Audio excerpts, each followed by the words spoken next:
선물이라고 하는 것은 크든지 작든지 우리가 그것을 받게 될 때에 너무나 기분이 좋습니다. 때로 선물을 받게 되면 대부분 예쁘게 포장이 되어 있습니다. 그런데 우리는 그 포장지를 벗겨서 선물을 보면서 감격해 합니다. 그런데 이것은 얼마든지 일상적으로 지금도 경험을 하는 것입니다. 그리고 선물을 받을 때 과도한 포장이 되어 있는 경우도 있습니다. 오늘 창세기 21장은 드디어 하나님께서 아브라함의 75세 때에 어찌 보면 안정이라고는 없었던 그런 방랑 생활 끝에 하나님이 약속하신 대로 경수가 끊어져 버린 90세가 된 할머니 사라의 몸에서 약속해 주셨던 그런 아들을 25년 만에 태어나게 허락하시고 정말 기적 같은 일을 아브라함에게 행해 주십니다. 아브라함이 이제까지 그 본문을 통해서 우리에게 보여준 모습은 아브라함 입에서 한 번도 자식을 구해본 적이 없습니다마는 8절에 보게 되면 아이가 자라매 젖을 뗐다. 이삭의 젖을 떼는 날에 아브라함이 큰 잔치를 베풀었다라고 말씀하고 있습니다.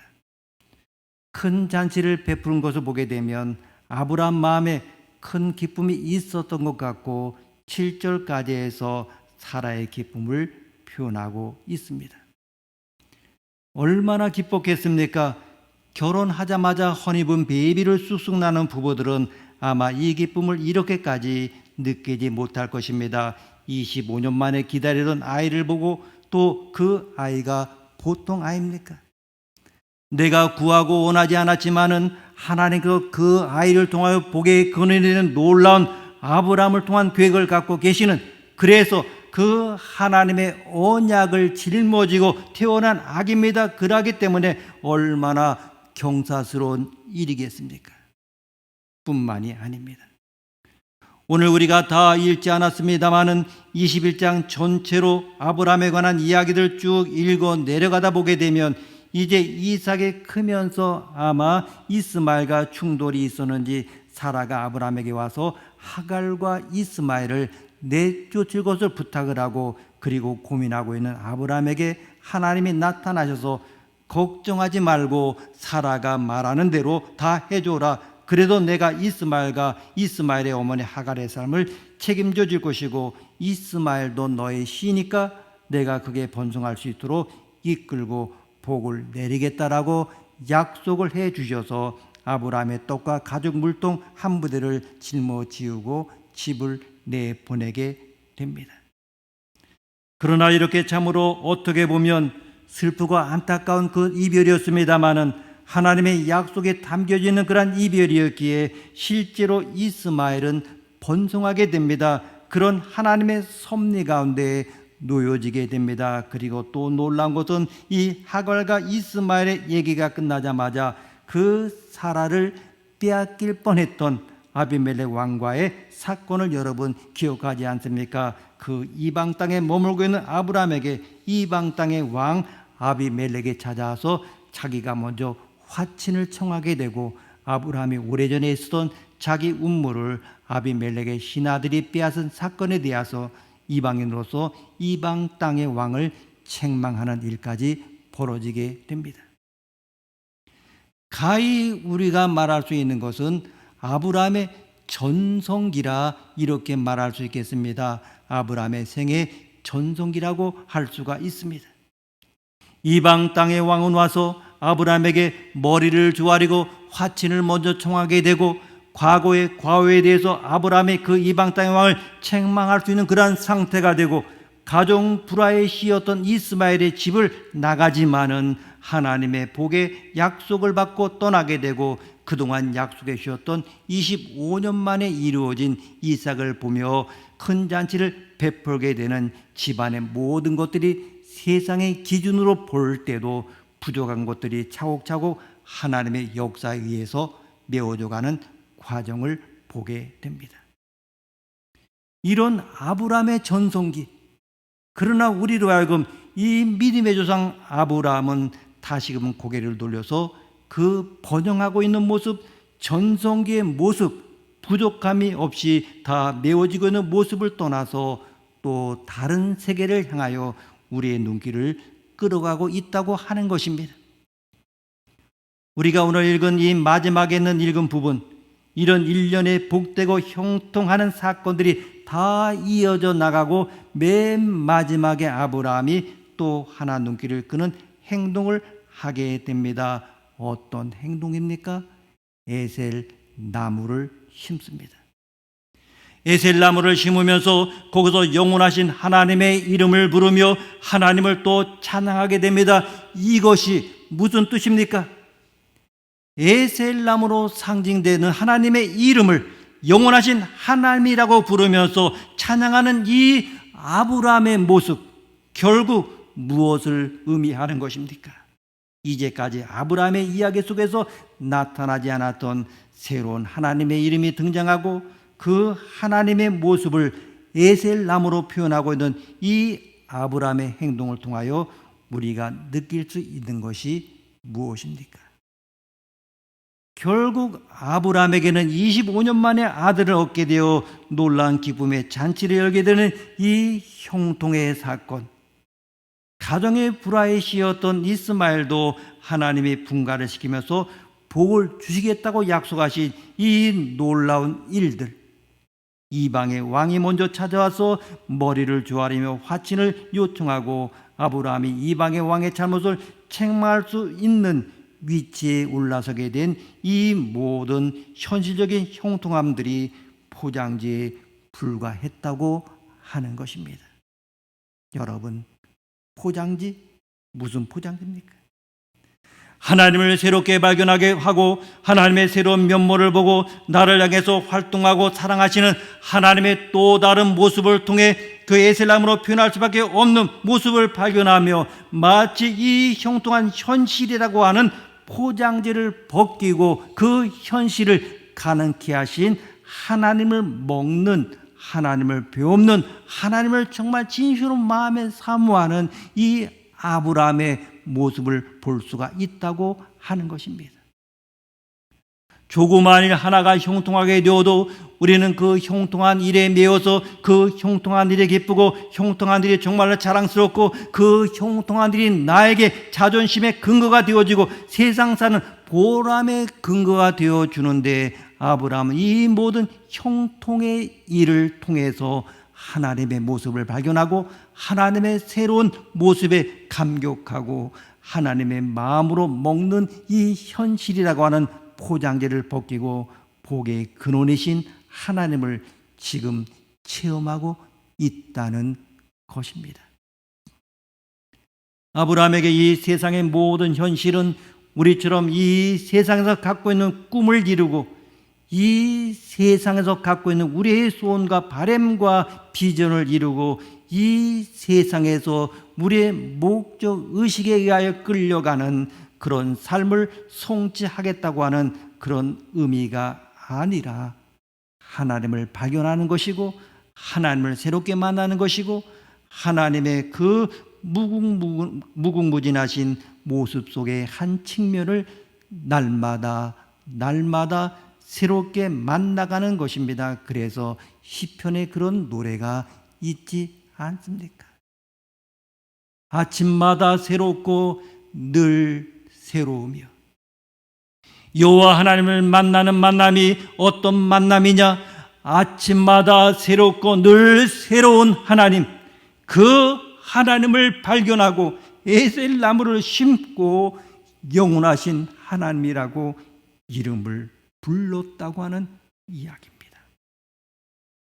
자, 그러면 여러분, 이렇게 현실의 모든 사건이 하나님을 체험하고 하나님을 만나는 그 포장지에 불과하고 그 안에는 하나님을 만난 것으로 간다면 이번에 이 형통함이 연속적으로 세계 사건으로 이어져 가고 있는 이 삶 속에서 만난 하나님은 도대체 어떤 하나님이었습니까? 에셀나무로 상징되는 하나님은 어떤 하나님이었습니까? 아브라함이 그렇게 이 형통한 현실을 포장지처럼 벗겨버리고 그 안에 활동하시는 하나님을 체험했던 그 하나님 말입니다. 에셀나무는 사막지대에 사는 나무로서 늘 푸른 나무입니다. 그러기 때문에 사막에서 가장 왕성한 생명을 나타내주는 나무입니다. 그 나무를 상징적으로 늘 푸른 나무, 늘 생명이 약동하는 그 나무를 영원하신 하나님이라 이렇게 표현합니다. 영원하신 하나님이라고 하는 것은 우리가 죽은 다음에도 무한대 시간대까지 흘러가는 하나님이라고 하는 다분한 형이상학적이고 추상적인 하나님에 대한 그러한 묘사가 아닙니다. 이삭을 25년 만에 낳게 되고 이스마엘의 삶을 하나님의 책임을 주겠다고 약속하시고, 그리고 이방 땅 아비멜렉이 와서 화친을 청하게 된 이런 모든 사회, 정치, 분야, 가정의 문제, 모든 문제에서 형통한 삶을 통해서 구체적인 삶의 현실을 통해서 만난 하나님, 그 하나님을 영원하신 하나님이라고 표현하고 있는 것입니다. 그 영원하신 하나님, 상록수, 늘 푸른 에셀나무로 표현되는 하나님, 구체적으로 우리 삶 속에서 어떤 하나님입니까? 아브라함의 이야기를 통하여 한번 생각해 봅니다. 자, 이삭 아들을 얻었습니다. 그 아들을 얻었다는 그 사건을 통해서 어떤 하나님을 발견합니까? 아브라함의 나이 100세, 그리고 사라의 나이 90세, 이미 아들을 낳는다는 그 문제, 자손을 잉태하고 임신하고 낳는다는 그 문제에 대해서 아브라함은 이미 죽었습니다. 사라도 죽었습니다. 이미 끝났습니다. 아브라함의 사건이 끝났습니다. 그러나 에셀나무가 푸른 것처럼 하나님은 자식을 낳는 문제에 대해서 아브라함의 끝난 상태에서 그 이후에도 늘 푸른 에셀나무처럼 살아 계셨습니다. 아브라함이 자식을 낳는 문제에 대해서 하나님이 살아 계셨습니다. 아브라함은 죽었습니다. 아브라함 자신이 아이를 낳는 문제에 대해 살아도 죽었습니다. 그러나 하나님은 살아 계셨습니다. 여러분, 아마 나이 드신 분들은 이 광고를 아실 것입니다. 옛날 종군당 광고를 아십니까? 당신이 잠든 사이에도 종군당의 연구실은 계속 움직이고 있습니다. 깨어 있습니다. 종군당의 연구실은 깨어 있다고 하는 것입니다. 마찬가지입니다. 이 아브라함의 때가 끝났는데도 아브라함의 문제에 대해서 하나님은 계속 살아 계셨습니다. 이런 하나님을 발견하고 영원하신 하나님, 모든 시간의 주인 되신 하나님, 모든 시간에 대해서 나를 기억하고 계시고 나를 사랑하시는 그 하나님을 발견하고 노래하는 것입니다. 그럼 이스마엘의 사건은 어떤 사건이었습니까? 도저히 사라와 이삭, 하갈과 이스마엘로 나눠진 이 양대 지면의 문제, 이 갈등의 원인을 가정에서 뽑아버릴 수가 없습니다. 아브라함이 알 수가 없습니다. 그런데 사라는 다 내쫓기를 원하고 있습니다. 하나님이 계시를 주십니다. 내쫓아라. 내쫓는 것이 아니라 내가 이스마엘로 새로운 혈통의 가계를 형성하도록 약속하고 그대로 이루겠다고 하나님께서 아브라함을 안심시키십니다. 이스마엘과 하갈을 내보낼 때 어쨌든 자기의 아들을 낳아준 여자이고 또 자기의 피를 받은 아이입니다. 문제가 있는 게 아닙니다. 그런데 내보내라고 하는 하나님의 명령 앞에서 이제 어떻게 할 것입니까? 우리가 읽지 않았습니다만 오늘 본문을 보니까 물 한 부대와 떡을 구워서 줬다고 이야기합니다. 그 이상 아무것도 하지 못하는 것입니다. 정말 이미 집을 떠나고 나면 그때 그 당시 그 시절에 청장년이었을 이스마엘과 하갈이 나가서 무엇을 할 수 있겠습니까? 아브라함의 보호 능력, 책임 능력, 아브라함의 모든 고난이 다 끊어진 상태입니다. 그러나 하나님이 아브라함의 모든 능력이 끊어지고 현실이 관심이 끊어질 수밖에 없고 책임의 한계가 끊어진 그 상황 이유에 대해서 에셀 나무처럼 살아계셔서 이스마엘과 하갈을 지켜주시고 보호해주시고 아브라함을 봐서 아브라함의 능력이 끝난 그 이후의 장소에서도 하나님은 살아서 역사하실 것을 약속해 주십니다. 영원하신 하나님, 하나님은 내 때가 끝난 그 이후에도 계속해서 나를 사랑하시며 당신의 역사를 이뤄 가시는 분이십니다.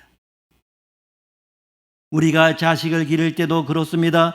내 눈앞에 보이지 않는 상황에서는 무슨 짓을 하고 돌아다니는지 알 수가 없습니다. 저는 교회에서 집사님들이 믿음을 새롭게 갖게 됐을 때 과거의 일을 뉘우치면서 얘기하는 것 종종 듣습니다. 한두 사람이 아닙니다. 우리 부모님이 내가 과거에 학교 다닐 때 한 짓을 다 아시면 졸도해서 돌아가실 것입니다. 이런 말씀들 많이 하십니다. 구체적인 얘기를 안 하셔도 그게 맞습니다. 여러분이 지금 여러분의 아이들을 잘 관장하고 있다고 생각하십니까? 천만의 말씀입니다. 무슨 일을 하고 다니는지 알 수가 없고 그렇다고 우리가 무슨 레이더를 켜고 애들을 쫓아다니겠습니까? 그것도 불가능합니다. 이스마엘을 내보내는 아브라함의 심정이 어떤 심정인 줄 아십니까? 그러나 그렇게 하나님만을 사랑했던 아브라함의 때가 완전히 끝나고 아브라함의 고난과 아브라함의 능력과 아브라함의 눈길과 아브라함의 보호 책임의 한계가 끝난 그 이후에서도 에셀나무처럼 사막 같은 곳에서 왕성하게 살아계신 하나님의 사랑과 하나님의 보호하심과 하나님의 인도하심이 하나님만을 사랑하려고 하는 아브라함을 봐서 이스마엘과 하갈에게 계속 미치고 있었다고 하는 것입니다. 이것을 아브라함이 에셀나무로 표현해서 모든 시간대에 내가 죽고 내가 끝나고 내 능력이 마침표를 찍은 그 이후에도 하나님은 살아계셔서 에셀나무처럼 늘 부르는 생명력으로 우리의 삶을 이끌어 가신다고 하는 것을 고백하고 있는 것입니다. 자, 아비멜렉의 사건을 마지막으로 봅니다. 과거에 언제인지는 모르지만 아비멜렉의 부하들이 아브라함이 판 우물을 빼앗아간 것 같습니다. 그래도 아비멜렉 왕에 대해서 한마디도 말할 수가 없었습니다. 당연하지 않습니까? 이방인으로 와서 이방 땅에 살고 있는데 그 지역의 왕의 신하된 내가 판 우물을 빼앗아갔다고 무슨 말을 그 당시에 할 수 있었겠습니까? 아무 말도 할 수가 없습니다. 이방 왕에 대해서 아브라함의 능력과 고난은 재료가 된 그러한 상태고 다 끝난 상태입니다. 그런데 이게 웬일입니까? 그라랑 아비멜렉이 먼저 와서 화친을 청합니다. 그리고 당신의 하나님은 당신이 원하는 것을 다 들어주시는 것 같아서 내가 무서워서 와서 화친을 청한다고 하는 그런 분위기를 가지고 와서 화친을 요청하게 됩니다. 아브라함은 아비멜렉에게 내가 판 우물을 뺏겨도 한마디도 못했습니다. 내 능력 다 끝났습니다.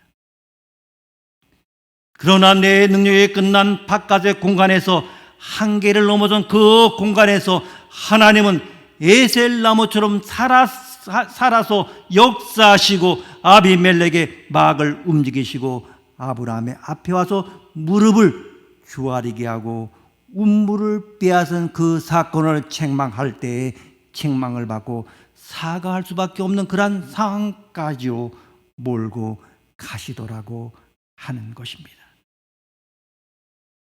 사막의 열기 속에서, 모든 식물들이 죽어가는 죽음의 땅 사막에서 늘 푸름을 유지하는 왕성한 생명을 자랑하는 에셀 나무처럼 내 능력이 사막처럼 죽고 내 모든 환경에서 사막과 같은 현실이 주어진다 할지라도 나를 향하신 하나님의 사랑은 모든 내 능력이 끝난 이후의 시간과 공간에 대해서도 영원하신 하나님, 모든 시간의 주인 되시는 하나님께서 여전히 살아계시면서 나를 위해서 활동하시고 나를 위해서 역사하고 계신다는 사실을 깨달으며 일이 형통할 때 아브라함은 형통하는 일 자체에 매이지 않고 이 세상의 꿈이 이루어졌다 이런 것에 매이지 않고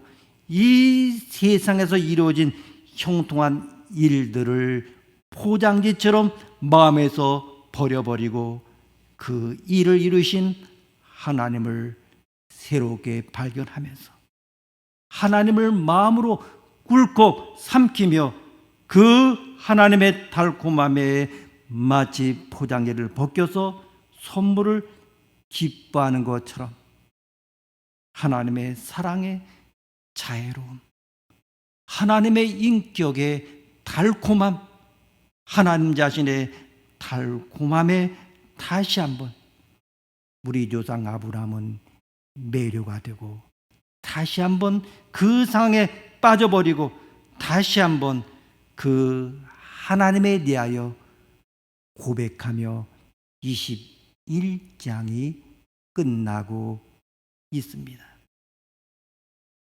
여러분, 오늘 하루를 살아가실 때 에셀나무로 상징되는 하나님, 내 능력과 내 시야와 내 청각과 내 모든 것이 끝난 이후에도 여전히 살아계셔서 나를 사랑하시는 그 하나님을 발견하시고 하나님이 인도하셔서 모든 일이 다 진행되어 가고 잘 되어갈 때 그 일에 마음을 두지 마시고 그 일을 자랑하지 마시고 그 일을 간증하지 마시고 그 일을 포장지처럼 벗겨버리고 현실의 일을 벗겨버리고 그 안에서 나를 향해 역사하시던 하나님 자신을 선물처럼 마음속으로 마음껏 누릴 수 있는 여러분의 믿음의 삶이 되시기를 축복합니다. 기도하시겠습니다. 하나님 아버지, 사막의 열기 속에서 모든 식물들이 죽어가는 죽음의 땅 사막에서 늘 푸름을 유지하는 왕성한 생명을 자랑하는 에셀 나무처럼 내 모든 환경에서 사막과 같은 현실이 주어지더라도 나를 향하신 하나님의 사랑은 모든 내 능력이 끝난 이후의 시간과 공간에 대해서도 영원하신 하나님, 모든 시간의 주인 되신 하나님께서 여전히 살아계시면서 나를 위해서 활동하시고 나를 위해서 역사하고 계신다는 사실을 깨달으며 그 일을 이루신 하나님을 새롭게 발견하게 하옵소서. 존귀하신 예수님의 이름으로 기도드립니다. 아멘.